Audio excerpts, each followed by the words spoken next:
100வது ஆண்டில் அடியெடுத்து வைக்கும் RSS அமைப்புக்கு நிதி எங்கிருந்து வருகிறது, பாஜகவுடன் என்ன உறவு உள்ளது என்பது குறித்து முழு விவரத்துடன் விளக்குகிறது இந்த செய்தி தொகுப்பு. RSS என்ற அமைப்பு எப்போது எதற்காக நிறுவப்பட்டது? 2025ஆம் ஆண்டில் அது நிறுவப்பட்டு 100 ஆண்டுகளை நிறைவு செய்கிறது. இந்த 100 ஆண்டுகளில் RSS அமைப்போ அதன் கொள்கையோ அல்லது செயல்பாடுகளோ தலைப்பு செய்திகளில் இடம்பெறாத காலகட்டம் இல்லை என்றுதான் சொல்ல வேண்டும். மத்தியில் பாரதிய ஜனதா கட்சி அரசு 2014ஆம் ஆண்டு அமைந்த பிறகு RSSஇன் அரசியல் செல்வாக்கு பன்மடங்கு அதிகரித்து உள்ளது. அந்த அமைப்பு கடந்த 100 ஆண்டுகளில் தற்போதுதான் மிகவும் வலிமையாக இருப்பதாக தெரிகிறது. ஆனால் RSSஇன் வரலாறு இந்தியாவை ஓர் இந்து நாடாக்குவதை குறிக்கோளாக கொண்டு செயல்பட்டு வருகிறது. பொதுவாக RSS என்றோ சங் என்றோ அறியப்படும் ராஷ்டிரிய ஸ்வயம் சேவாக் சங்கம் 1925ஆம் ஆண்டு மகாராஷ்டிராவின் நாக்பூரில் கேசப் பலிராம் ஹெட்கேவரால் நிறுவப்பட்டது. இந்து தேசியவாத அமைப்பு இந்து தேசியவாத சிந்தனையாளர் விநாயக் தாமோதர் சவார்கரின் சிந்தனைகளின் தாக்கம் ஹெட்கேவார் மீது இருந்ததாக நம்பப்படுகிறது. சிறிது காலம் காங்கிரஸ் கட்சியில் இருந்த பிறகு ஹெட்கேவர் கொள்கை வேறுபாடுகளால் கட்சியை விட்டு விலகி RSS அமைப்பை நிறுவினார். மாதவ் கோவிந்த் வைத்தியா உலகின் மிகப்பெரிய தொண்டு அமைப்பு என்று RSS பெரும்பாலும் அழைக்கப்படுகிறது. ஆனால் அதனுடன் தொடர்புடையவர்கள் எத்தனை பேர் என்பது பற்றிய அதிகாரப்பூர்வ எண்ணிக்கை எதுவும் இல்லை. RSS தன்னை அரசியல் சாராத கலாச்சார அமைப்பு என்று சொல்லிக் கொள்கிறது. ஆனால் அது பாரதிய ஜனதா கட்சியின் பாதுகாவலராக செயல்படுகிறது. RSS அமைப்பின் கூற்றுப்படி அது இந்து சமய பண்பாட்டு நெறிகள், இந்து ஒற்றுமை மற்றும் சுயசார்பை ஊக்குவிப்பதற்கான கலாச்சார அமைப்பாக செயல்பட்டு வருகிறது. நாட்டுக்கு சேவை செய்த இந்திய பண்பாட்டை பாரம்பரியத்தை பாதுகாப்பது ஆகியவற்றுக்கு முக்கியத்துவம் அளிப்பதாக RSS கூறுகிறது. அரசியல் சார்பு இல்லை என கூறப்பட்டாலும் பல RSS உறுப்பினர்கள் தேர்தல் அரசியலில் இயங்கிக் கொண்டிருக்கிறார்கள். முன்னாள் இந்திய மறைந்த பிரதமர் அடல் பிகாரி வாஜ்பாய், தற்போதைய இந்திய பிரதமர் நரேந்திர மோடி ஆகியோரை குறிப்பிடலாம். RSS இன் தற்போதைய தலைவர் மோகன் பகவத் RSS என்பது ஓர் அமைப்பு, வேறெதும் இல்லை என்கிறார். RSS கூற்றுப்படி இந்தியாவில் 73,000 ஷகாக்களுக்கு மேல் உள்ளன. ஷகாவில் உடற்பயிற்சி, கூட்டுவேலை, தலைமை பண்புகளை மேம்படுத்தும் விளையாட்டு போட்டிகள் நடத்தப்பட்டு வருகின்றன. இது தவிர அணிவகுப்பு மற்றும் தற்காப்பு கலைகளும் பயிற்றுவிக்கப்படுகிறது. ஷகாவில்தான் RSS உறுப்பினர்கள் கொள்கை குறித்து கற்றுக்கொள்கின்றனர். அவர்களுக்கு இந்துத்துவா, இந்து தேசியம் மற்றும் RSS இன் பிற அடிப்படை கொள்கைகள் குறித்து கற்றுத்தரப்படுகிறது. நாடு முழுவதும் தனது இருப்பை விரிவுபடுத்தவும் பராமரிக்கவும் RSS ஷகாக்களை சார்ந்திருக்கிறது.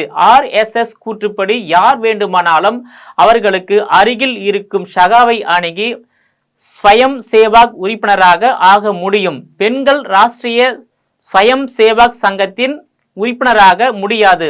அதன் இணையதளத்தில் அடிக்கடி கேட்கப்படும் கேள்விகள் என்ற பகுதியில் RSS இந்து சமுதாயத்தை ஒருங்கிணைக்க நிறுவப்பட்டது என்றும் நடைமுறை வரம்புகளை கருத்தில் கொண்டு இந்து ஆண்கள் மட்டுமே இணைய அனுமதிக்கப்படுவதாகவும் குறிப்பிட்டுள்ளது.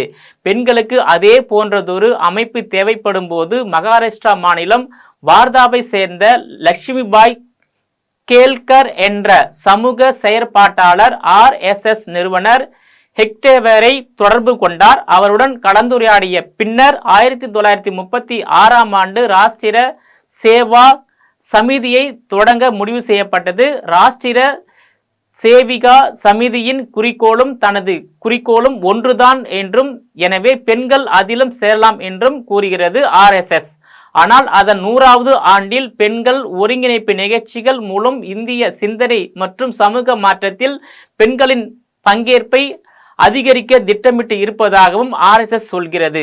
RSS தற்சார்பு உள்ள அமைப்பு என்றும் தானாக முன்வந்து யாரேனும் பணம் அளித்தாலும் அதனை ஏற்றுக்கொள்வதில்லை என RSS கூறுகிறது. அதன் தன்னார்வலர்கள் காவி கொடியை தங்களது குருவாக கருதி ஆண்டுக்கு ஒரு முறை அளிக்கும் குரு தட்சணை மூலம் தனது செலவுகளை கவனித்துக் கொள்வதாக RSS சொல்கிறது. அதன் தன்னார்வலர்கள் பல சமூக சேவை செயல்பாடுகளில் ஈடுபட்டு உள்ளதாகவும் மக்களிடம் இருந்து உதவி பெறுவதாகவும் RSS சொல்கிறது. இந்த சமூக சேவை நடவடிக்கைகளை மேற்கொள்ள தன்னார்வலர்கள் பணம் திரட்டும் அறக்கட்டளைகளை தொடங்கி உங்களுடைய கணக்குகளை சட்ட வரம்புக்குள் செயல்படுத்துகிறார்கள். RSS பதிவு செய்யப்படாதது குறித்து விளக்கமளித்த RSS சர்சங்க சலாக் மோகன் பகவத், RSS தொடங்கப்பட்ட போது சுதந்திர இந்திய அரசு எதுவும் இருக்கவில்லை. சுதந்திரத்திற்கு பிறகு அனைத்து அமைப்புகளும் பதிவு செய்து கொள்ள வேண்டுமென எந்த சட்டமும் இயற்றப்படவில்லை என்று சொல்கிறார். அவரது கூற்றுப்படி RSS என்பது தனி நபர்களால் ஆன அமைப்புகள் என்பதால் அதற்கு வரி விதிக்க முடியாது என்றும் கூறப்படுகிறது. RSS முதலில் 1948ஆம் ஆண்டு மகாத்மா காந்தி படுகொலை செய்யப்பட்ட பின்னர் முதல் முறையாக தடை செய்யப்பட்டது. 1948ஆம் ஆண்டு ஜனவரி 30ஆம் தேதி நாதுராம் கோட்சே துப்பாக்கியால் சுட்டு மகாத்மா காந்தியை படுகொலை செய்தார். அந்த நேரத்தில் காந்தியின் படுகொலையில் RSS அமைப்புக்கு தொடர்பு இருப்பதாக நாதுராம் கோட்சே RSS உறுப்பினர் என்றும் அப்போதைய அரசு சந்தேகித்தது. மத ரீதியாக பிரிவினையை தூண்டும் அமைப்பாக RSS-ஐ கருதி அரசு அதை 1948 பிப்ரவரி மாதம் தடை செய்தது. RSS சர்சங்க சலாக்காக இருந்த கோல்வாக்கரை கைது செய்தது. ஆண்டு 1948ஆம் ஆண்டில் விதிக்கப்பட்ட தடை நீக்கிக் கொள்ளப்பட்டது.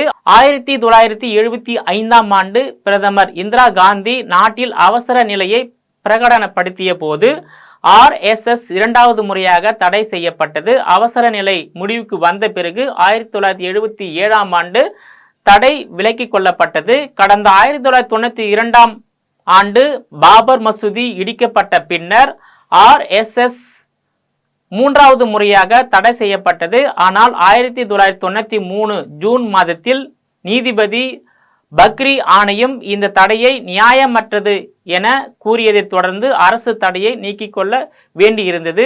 கடந்த 1925ஆம் ஆண்டு RSS தொடங்கப்பட்ட போது சுதந்திர போராட்ட இயக்கம் ஏற்கனவே சூடுபிடிக்க தொடங்கி இருந்தது. கோல்வால்கரின் வார்த்தைகளை மேற்கோள் காட்டி 1942 வெள்ளையனே வெளியேறு போராட்டத்தில் RSS பங்கேற்கவில்லை என அடிக்கடி சுட்டிக்காட்டப்பட்டு வருவது குறிப்பிடத்தக்கதாகும். நேயர்களே, மீண்டும் இது போன்ற மற்றொரு நிகழ்ச்சியில் சந்திக்கிறேன். அதுவரையில் உங்களிடமிருந்து விடைபெறுவது நான் உங்கள் விஜயபாலன்.